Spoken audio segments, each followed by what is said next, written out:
What are we even doing? The Dallas Mavericks win Game 5 in LA. First team to win at home wins the series. Let's go. It's the Locked On Podcast Network, your team every day. I'm Luka Doncic, and this is Locked On Mavericks Podcast. Hey, Dallas Mavericks are NBA champions. Bang! Bang! It's good! And the Mavericks have won the game! If you don't believe, you shouldn't be here.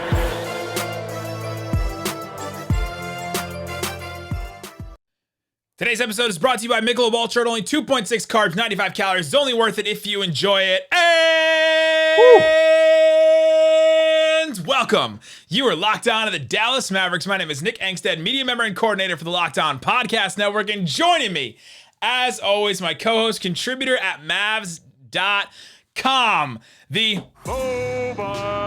bro, the one more thing king. What you got for me, Isaac Harris? Honestly, I had to like compose myself in that fourth quarter. My wife had fallen asleep on the couch and I was like, I just can't do this. I was starting to get hot in the living room. I was standing up. And just that whole sequence in the fourth quarter, I think it took some weeks off my life, but here we are. The Mavericks are up 3-2 and our whole thing of Mavs in 6 is still in play. Mavs in 6 still alive because of Sure it's because of Boban. Yeah, there's other reasons for sure, but I just wanted to hit the drop again. Man, what a game. Game 5 for the Mavericks. I'm not gonna lie, I did not believe the Mavericks were gonna win this game. I was ready to call it. I thought it was over. I thought in so many, I was like, this team's gonna fall. And guess what? They proved me wrong in so many ways. This team did, and I was so impressed by the way the Mavericks handled themselves in the fourth quarter, and kind of really underwhelmed by the way the Clippers handled that crunch time in the fourth quarter. There's a lot of stuff we need to get to, but the Clippers, they handed it over to the Mavericks a couple times. Paul George, 3 possessions in a row in the fourth quarter, handed it over. But we have to start with Luka Doncic. 42 points, 17 of 37 from the field. He took 37 shots. Like an Allen Iverson Philly days stat line there. Speaking of Allen Iverson, there's good reason that you think that it's Allen Iverson-esque. Luka Doncic scored or assisted on 31 of the 37 field goals, total field goals for the Dallas Mavericks in this game. Mavs PR tweeted out, per Elias Sports, Luka Doncic is only the 3rd player in NBA history to score or assist on 80% of his team's field goals in the postseason. The only other 2 players are... Really, is Iverson one of them? And... I mean, LeBron James, Allen Iverson, and Luka Doncic are the only players in NBA history to score and assist on 80% of his team's field goals in the postseason. I have to look up to see if LeBron and Iverson's teams even won those games. But yeah, that seems like it wouldn't necessarily happen. But yeah, the job Luka Doncic did was just, that's the immaculate. That's the definition of like one player beating a team. Like much as you ever want to say that team was beat by one player, I mean, this is the definition of it, right? 6 made baskets. Only 6 made baskets happened by the Mavericks that were not Luka or not assisted by Luka. I mean, this was Luka Doncic going into LA and saying, Kawhi Leonard, Paul George, I'm gonna beat you again in LA. There's only 20 made field goals that he didn't score himself. He scored 17. They scored 37 total. That's insane. Man, 14 assists in this game. One of the things that we've been talking about all series and trying to preview and all that kind of stuff is that the Clippers want to either take away Luka's ability to score or his passing, but they mostly want to take away his passing and his ability to set up other guys and get other guys involved. And guess what? They didn't do either. And they didn't do either in this game until the fourth quarter, which we'll get to in a little bit. But yeah, it was just an absolute Luka. He's plus 15 in this game. A game that the Mavericks won in crunch time. 4 turnovers to 14 assists, by the way. Yeah. Huge. Absolutely huge for Luka Doncic, and 2 of 3 from the line. So he only missed 1 free throw. Not gonna lie. He only took 3, which is nuts. Not gonna lie, I'm glad he didn't get the free throw attempts at the end. I'm glad that went to Tim when Tim got the rebound off the Batum shot. I'm glad that Josh Richardson was the one who got fouled.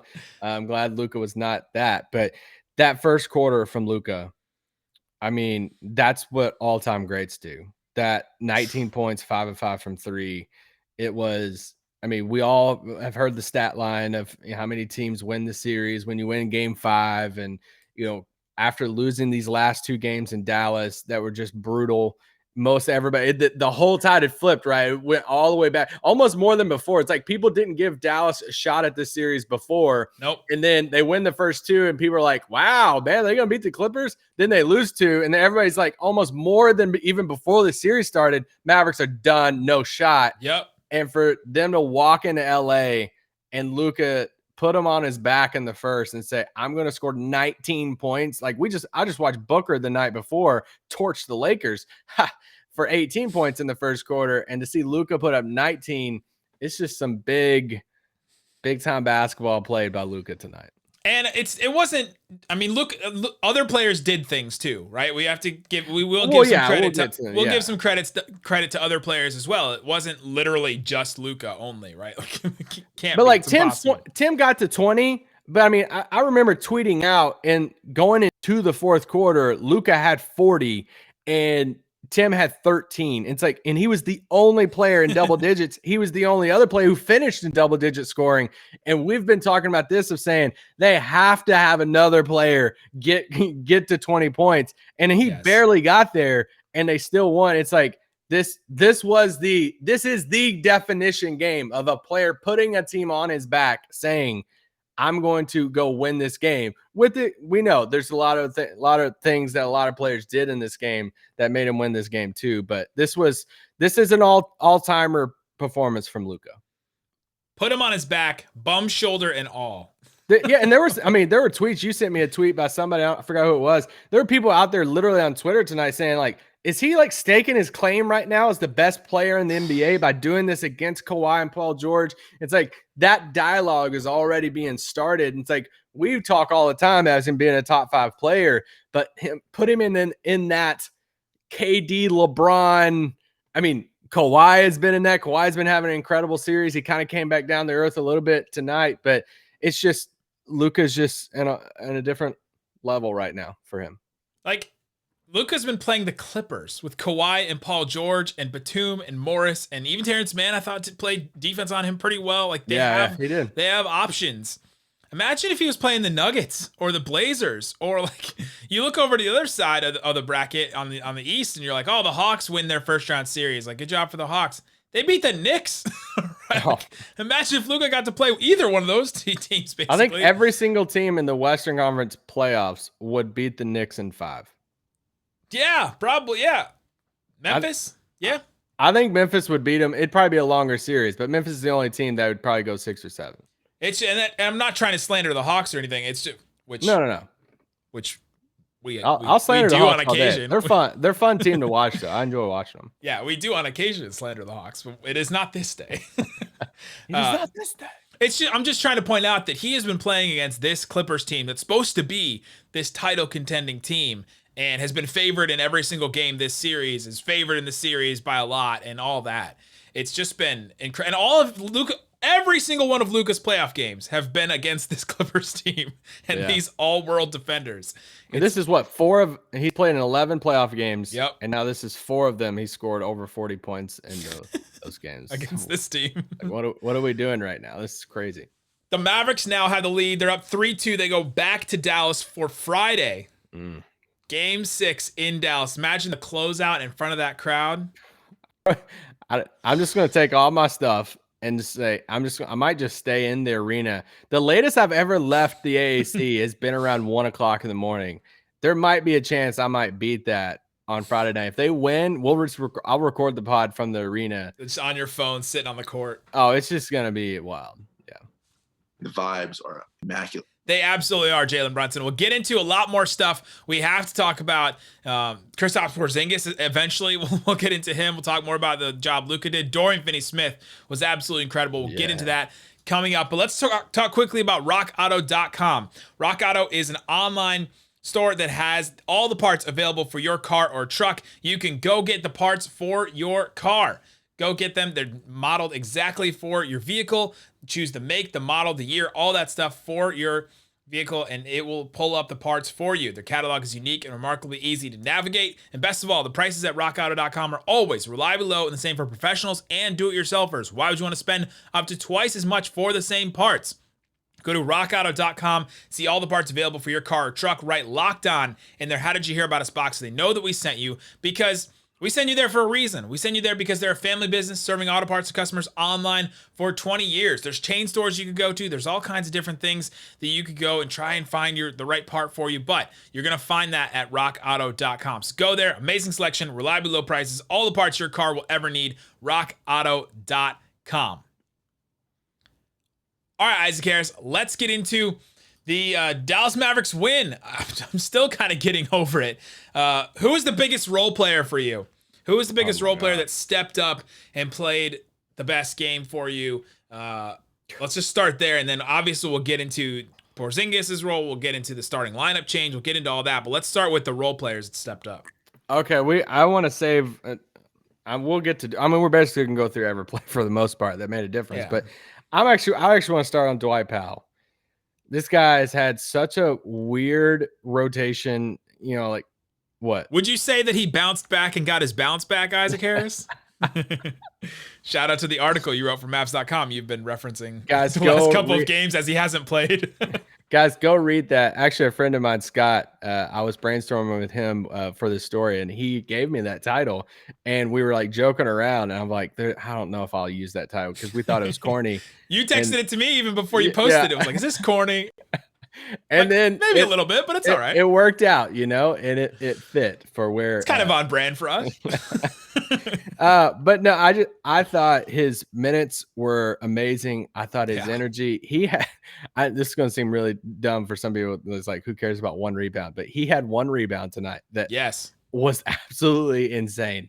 And it just shows you the type of guy he is. He should have never even went after that basketball, but he did. And he grabbed it. And I was just happy for him. I mean, he played 21 minutes tonight. I think it's safe to say he hasn't even played 20 minutes this entire series so far. No, total maybe? Yeah, total. That's why, I don't even think he's hit 20 in all 3 games combined, or all 4 games before this. So, yeah, I thought his energy and stuff. I thought he played decent defense too. He made a dumb decision in the 4th when Kawhi went past him. 18 minutes total in the series so far. Okay. First 4 games combined. So he did play more tonight. But, you know, it was kind of funny towards the end. I texted, it's like both the bigs on the floor for Dallas, KP and Dwight, at the end made 2 kind of boneheaded defensive decisions. KP's was just like, what's happening? And Kawhi gets past him, and then he does this like ticky-tack, just reach out and barely slap his arm, and is and one. And you know, he left the floor. Maxey went on, but that shouldn't overshadow the impact he had. I thought he impacted the game a lot. Yeah, that huge offensive rebound you're talking about was 3 minutes, 15 seconds left in the 3rd quarter. He gets the offensive rebound, kicks it back out. Tim Hardaway Jr. hits a 3. The Mavericks retake the lead 76-75. That was just an absolutely huge play right there. And then they got a cut. Then right after that was the Tim Hardaway Jr. fast break alley-oop to Luka, which was like, which kind of felt like the one where Brunson threw it up, but he way overthrew him. I can't remember what game it was. It was back in the regular season, but this one they actually connected on it. Wow, just absolutely incredible. Yeah. So Dwight Powell, he'll get a shout for sure. Well, yeah, he had the second best plus minus. Now he was a plus 10 in those 21 minutes. He had 7 rebounds in that, a couple assists, 3 of 3 from the field. Third best. Third.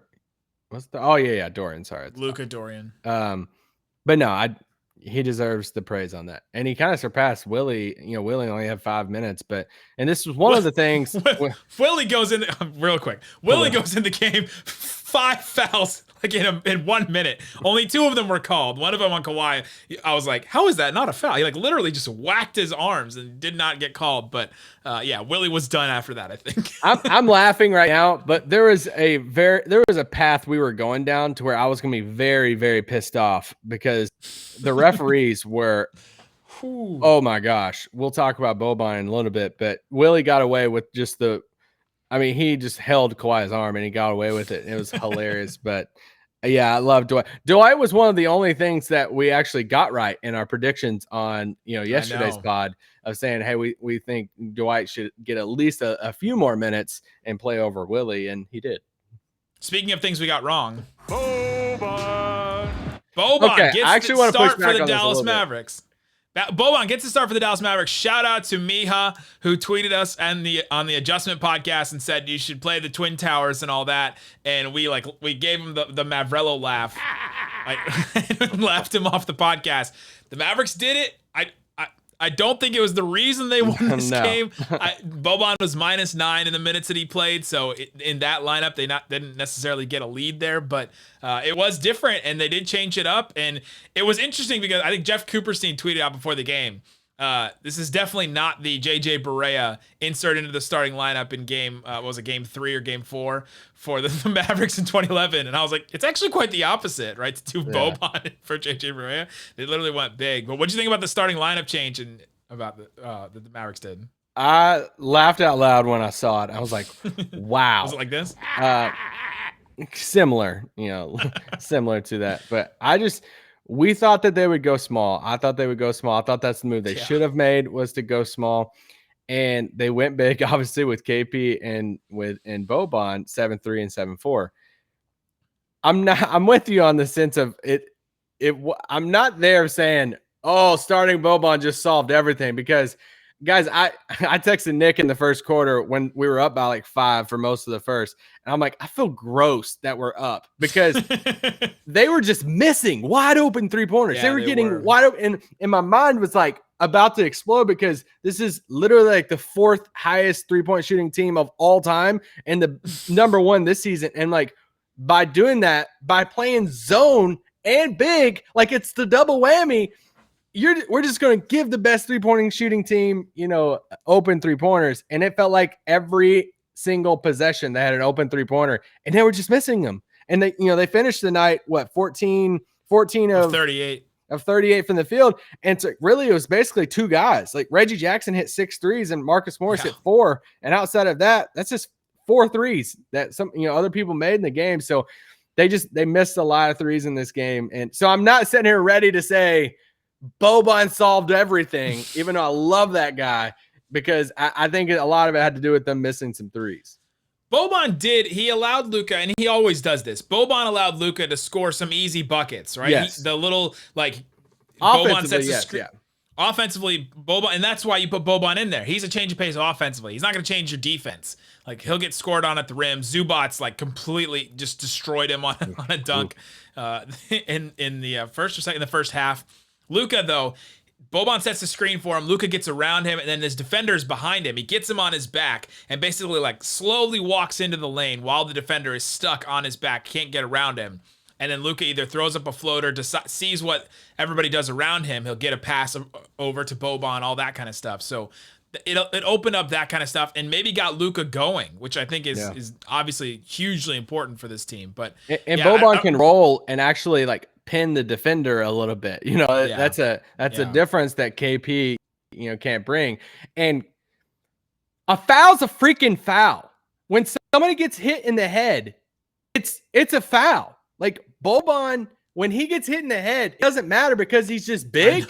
Like, that stuff just pissed me off. I'm like, it's like Shaq again. I was gonna say, I'm old enough to remember the Shaq days, okay? And it felt like Shaq just got away with a lot of stuff, just pushing people over, and Boban just doesn't get anything. Like, when they went to review the Terrence Mann play, I'm like, oh, I'm about to come through my TV if you're going to make this a flagrant foul, because it isn't Boban's fault that Terrence Mann is 4 feet taller than him or shorter than him. It's like, what are we doing right now? I was so pissed off in those 3 minutes of the game that he was just getting hacked. Luka got hacked a few times. I'm like, what are we even doing out here right now? I was mad.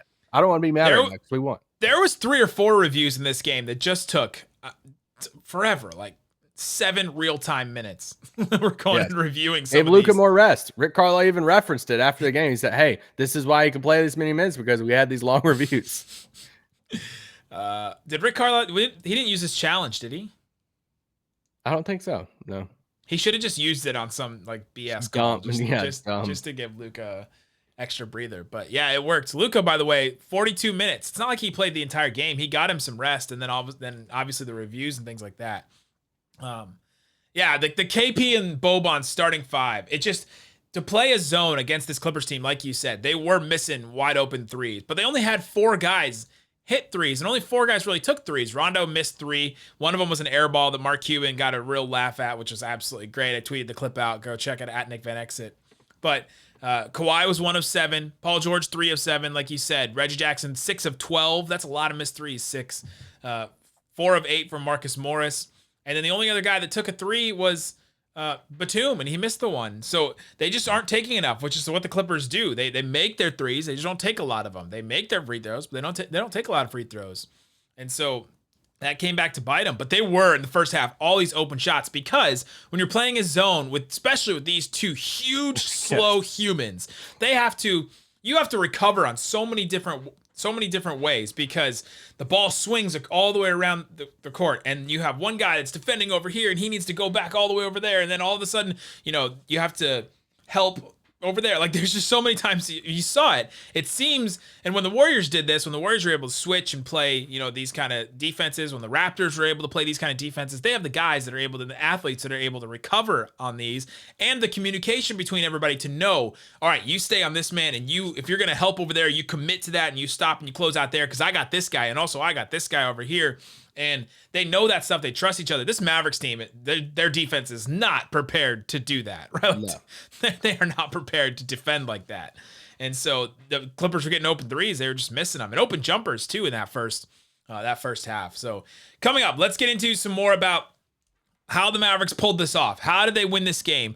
And what happened down the stretch. We'll get into it coming up, but we got to talk about BetOnline. BetOnline is the fastest and easiest way to put down some money on sports. You can go there, betonline.ag, use the promo code LOCKEDON, get a 50% welcome bonus with your first deposit. I'm not seeing odds at the moment for Mavs Clippers Game 6. There's a couple of odds here. Lakers, 2-point favorite over the Suns in game, what is that? That's Game 6 for them, right? Silver made the call. We'll see if there's gonna be a Game 7 in that one, but the Suns, man, they looked real good. Lakers just did not even show up in that Game 5. You're not ready for me on this podcast. If the Suns put out the Lakers and then the Mavericks put out the Clippers, you're not ready for this energy. What will the NBA do if both LA teams are out in the first round? We'll need to check on Adam Silver. Somebody took the power away. Blazers -5 favorite over the Denver Nuggets. And that one's a pretty interesting one. That one could force a Game 7 as well. You have the Brooklyn Nets, a 4-point favorite in Game 1 over Milwaukee. That one's not until June 5th. What is that, Saturday? I was going to say, that's tomorrow? No, it's not until June 5th. But still, you can go get those odds right now at betonline.ag. Use the promo code LOCKEDON. Get a 50% welcome bonus to first deposit. BetOnline, your online sportsbook experts. All right, Isaac Harris. Let's get into how did the Mavericks pull this off? Like, at the end of the game, I was barely breathing the whole fourth quarter, it felt like, because the Mavericks go into the quarter. They get a really good run in the third, which I thought was just this huge, massive, like almost like if they didn't get that run in the third, they go on a 13-3 run at the end of the third. If they didn't get that run, I think they would have lost this game. And I think they would have lost Game 6 too, because you just needed, we need a little boost of confidence to just show that we can take care of this team. We can win this game. And they got it with 2 fast break buckets in a row. They got that Dwight big offensive rebound, Tim Hardaway Jr. 3 that we talked about, and then the Tim Hardaway Jr. fast break alley-oop to Luka. Like, those 4 plays back to back were massive for the Mavericks to spark that 13-3 run, go into the fourth quarter with a 14-point lead. Yeah, and I thought Dorian played incredible in that. Dwight, like you said, played a huge role in that third quarter run. But I thought Dorian played a big part in the third quarter. I thought he played a big part down the stretch. I thought he played decent defense on Kawhi at times, especially on. You were calling for it, and I was poo-pooing it and saying that that Kawhi didn't muscle Dorian in this game. I was pretty surprised. He didn't take him to the block. He didn't try to muscle through him. It was really interesting. They doubled a lot. Yeah. Yeah, so that helped. He guarded him really well on the corner 3 that Kawhi just missed. I mean, when you think about Dorian's coverage on Kawhi, it's incredible, and it kind of reminds me of our coverage of the NBA Finals, because today on the road to the finals, our NBA playoffs coverage is brought to you by Michelob Ultra. It's only worth it if you enjoy it. And at 2.6 carbs and 95 calories, we could all enjoy the games a little bit more this season. But honestly, though, I thought he had some huge possessions there. I mean, they had, 4 straight defensive possession, maybe 3 straight there towards the end to where, they stripped Paul George. They lost the ball a few times. The refs definitely let both teams play tonight. And yeah, honestly, we're not just complaining for the Mavs. The Mavs obviously got hacked and they didn't get calls, but I thought the Clippers did too. I thought Kawhi should have. How many free throws did he take? 6. He probably could have taken 12 free throws in this game. I think 3 more times he could have got sent to the line for different things. This is setting up for an all-time free throw attempt game for Kawhi in Game 6. That there's going to be a course correction on it, but back to Dory. Luka only took 3. Let's not undersell what happened to the Mavs either. But you're talking the end of the game. 3 minutes and 6 seconds left. This weird Paul George turnover. It kind of looked like he got fouled, but that goes on the other end, and Tim Hardaway Jr. hits a 3. Then you come back on the other end. Paul George turns the ball over again, and then you have the KP 3 in the corner, and then Paul George misses a shot, and it's just like, welcome to the party, KP. He did too, but Paul George, I thought those 3 possessions in a row where he tried to take over, 2 turnovers and then a missed shot, I thought were just absolutely huge for the Mavericks. And playoff P, whatever you want to call Paul George, it just didn't show up for him. But I don't think it's not all on Paul George. I think it's not. I thought he had a better game than Kawhi, especially down the stretch.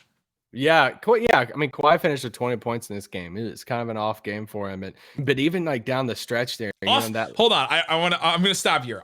Game, he shot 70% from the field the last 2 games, and he shot 37%. He doesn't come back down to earth kind of deal. Yeah, because he's been averaging 34 a game, and he only had 20 in this game, and there's a lot of reasons to that, like we alluded to. But that last possession there when the Clippers had it. They threw it out to Terrence Mann. The shot clock was off. They could have just held that ball. Yeah. And just had Paul George, Kawhi, or anybody just hold it out there for the last shot. And I thought that was a dumb thing by Kawhi and Paul George on the floor. I thought it was done by Ty Lue just to push that ball and say, all right, let's do this. And man, goes in and misses a shot and all of that. Or he missed it, but Batum then misses a shot too. And so, but I actually want to go back to the KP3. Yeah. Hats off for him for making that 3, because outside of that, did you do more for this win, or? He hit 2 corner 3s and he hit 1 shot inside. Yeah. The one dunk, the one from the corner where he cuts in from the corner. Other than that, we were a few shots going in or out away from having a much different conversation today. And for not just us, isn't that great? but everyone about KP playing to finish the 4th quarter, because that was definitely worrying me. And that's I tweeted out and joked about it. Everybody talked about the Boban thing starting the game. It's all right, this is fun. But the thing we all care about is who's going to finish this game. Yeah. And the fact that KP came back in and he played the entire 4th, he definitely struggled on rotating and all. He caught the ball a few times. It's like he was scared. He was scared to even shoot it. But for him to drain that 3, I thought was massive. And in the words of Rick Carlisle after the game, that was arguably the biggest shot of the whole year for the Mavericks. And to quote Kristaps Porzingis, it won the game. Yeah, it was a huge shot. He said either it won the game or I won the game. It was Rick Carlisle praised KP a lot. There was one player that he praised in his opening statement. Just one player, and that was Porzingis, of how patient he was in this game and how he adjusted to the game and how he hit the biggest shot of the year. So it was, two best players on the Mavericks, Luka and KP. They came through towards the end. We'll allow you to translate those comments however you'd like. We'll let you go. But it was KP and Boban at the end, and then all of a sudden Dwight came in for Boban when Boban got another foul. And then Maxey came in for Dwight. So they finished big. And that's how they decided to finish the game. We were trying to figure out who was going to be on the floor. And then Richardson came in later, and when they needed clutch free throws, and he hit 2 more clutch free throws. This guy just comes off the bench and hits free throws. He's a closer, man. That's all he comes in. I think you tweeted it. And you're like, hey, this makes the trade all worth it. these clutch free throws in this game, and what was it, game 3? Yeah. Or game 2? Man, these ones every single time. What do you think about, like, the Mavericks had a 21-point lead in this game at one point. Did they? Or not a really? 21, but they had a 16-point lead in this game at one point at the beginning of the fourth quarter. And then that goes all the way down to like 4. And then they get it back up to 10 with, just a couple minutes left. What do you think about losing these leads? Are they just flirting with danger? Is it the Clippers being so good, or is it this Mavericks team just, being resilient and not allowing themselves to lose? No, they're flirting with danger. I think they're flirting with danger. But I mean, it obviously helps when you have Luka, and it feels like Luka can get to a spot whenever he wants to. And I mean, the whole talk, the entire game, and you saw the tweets. It wasn't as bad as Lillard after the Nuggets game when everyone's like, "Oh, Lillard has no help." Those tweets were starting, and I'm like, man, if they don't win this game, it's going to be kind of the same thing of the Lillard conversation. And it's kind of ironic that the two biggest shots of the game tonight were Tim Hardaway and Kristaps Porzingis. And it's like, man, that those two guys hit two big time shots there at the end. And I mean, can you give the fourth quarter stats for Luka? Yeah, I was literally just pulling them up. The fourth quarter stats for Luka. So today in the game, he's 1 for 8 from the field, 2 points, 2 assists. He was -5 with 1 turnover in this game. For the series, his fourth quarter stats are just very weird. Game 1, the Mavericks won, by the way. I don't know if you guys remember that. That was like a year ago. 1 point for Luka in the fourth quarter. Game 2, they won that game as well. 4 points for Luka in the fourth quarter. We made a big point that Luka had scored 5 total points in the first 2 games the Mavericks had won them. Game 3, the Mavericks lose a close one. He scores 10 points in the fourth quarter. Game 4, he's hurt. He only plays 4 minutes, but they lose that one. He scored 0 points in Game 4. In Game 5, 2 points, like I just said. He's 1 of 8 from the field. They win this game. What is this? Is this flirting with danger again? Is this just Luka getting tired? Is it conditioning? Is it the shots that the Clippers are allowing him to take? What is this with Luka? I honestly don't know. I mean, I think I think the easiest thing would just be say, like, he plays so much throughout the game and he gives so much through 3 quarters that this is a fatigue type thing. I mean, I guess that's the only answer you can throw. I mean, Kawhi was picking him up different times at the end of the second quarter, going into the at the end of the first half. So it's not like, oh, Kawhi doesn't guard him the whole game and then Kawhi just guards him in the fourth. It's not really that. Kawhi is checking him different times. So yeah, I mean, I'll just do the easy answer, say it's a fatigue thing. Yeah, it's very strange to me that they're winning these. They won 3 games and he scored 1. He scored 1, 4, and 2 points in the fourth quarter. The whole fourth quarter, which he plays the majority of the time. It's absolutely wild to me. Yeah. Nuts. Can the Mavericks get away with that in game 6 or 7? I mean, you want to say no, right? But it's like, but they did. They did it. And this whole time, it's like, I mean, I would love nothing more that I would love is for them to go into a game 6 and it's like the team, it's the surrounding cast win. It's the KP 25, Tim 21, Luka 22. Yeah, we have like 3 players over 20. Brunson has like 15. It's like the whole thing comes together in a game 6 win and they win by 15, 18. That would just be so much fun. But if one of those guys, don't get to 20, like we might have to, it might be one of those games early that we have to call and say, well, this is going to be a 50-pointer for Luka. Like he's going to have to put up 50 for him to have a shot. And we'll see. It feels like it's one of those 2 routes, right? Like normally it's one of those 2. We'll play this a little bit more on Friday, but I want to play quickly before we go. A something or nothing. Something or nothing. Kristaps Porzingis, 6 shots in this game. That's it. In what context am I saying something or nothing? Is it something or nothing for the Mavericks? They're not setting it? Is it that he gets 6 shots because of what? They're not setting him up. He's not being aggressive enough. He's they're doing the best thing for them to win basketball games offensively right now. So that's something. Something or nothing. Dwight Powell played more than Maxi Kleber in this game. Oh, I didn't even realize that. 21 and a half minutes to 19 minutes. Maxi shout played out for 19. Maxi for pushing Marcus Morris.